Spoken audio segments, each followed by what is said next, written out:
So sit down, sir, or I have to ask you to leave. That is to say, if you are a little boy and not a little girl. The art of political theatre, of how to handle hostile heckling, used to thrive in this country. Look at these performances by the masters. Within our tightly controlled and rigidly expended government expenditure programme for the next 5 years. What about Vietnam? Michael knows we have no plans for expenditure in Vietnam. Let's go on from here now. Rubbish. Now, I saw you at the beginning of the week. Have you been with me ever since?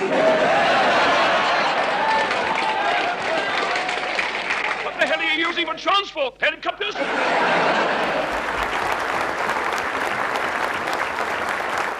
Half a century on, things are rather different. Back in the day, Robert Harris, formerly of Newsnight, reported on how control freakery was ruining British politics. Well, these allegations of a Prime Minister, female Prime Minister, avoiding all contact with journalists and with the public are not new. I mean, terrifyingly, a third of a century ago, as a much younger man, I came to the wrong end of an encounter with Margaret Thatcher, who was touring the Raycol factory in Reading.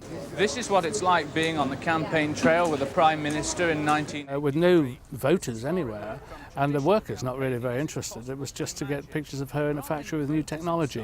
What there are hundreds of members of the media who swarm around the Prime Minister, follow her every move, and the idea from the Conservatives' point of view is to get the best possible exposure on the TV news that evening.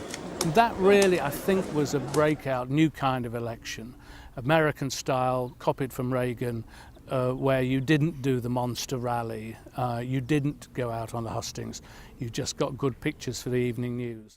Back then, politics was raw and brutal. Keep calm! And much more fun. Mainly, I find it very helpful to invite them to... sorry, I couldn't hear. I'll say it again, and then you come back. Even your Conservative leader described Rhodesia as a police state. You wouldn't last long there, my friend. Now then.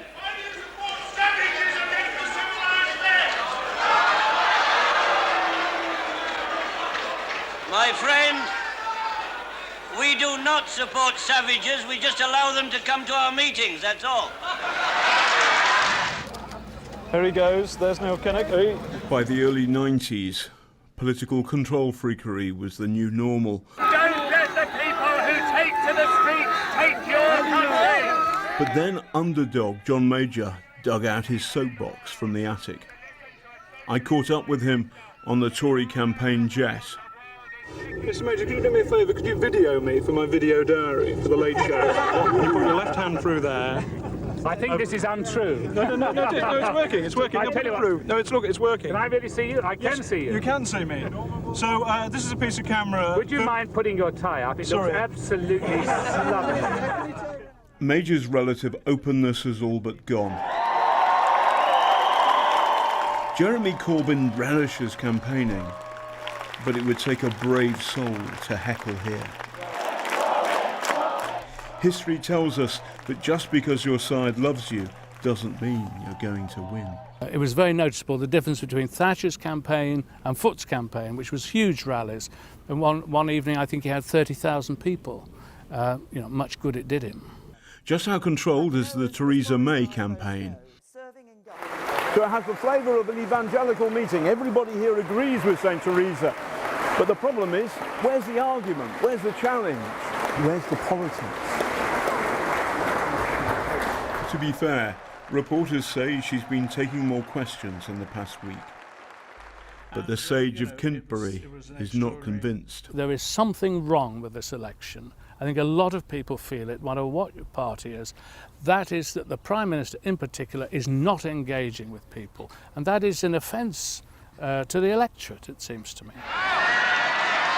Control may feel right for the political parties, but one cannot but wonder whether our democracy is losing out.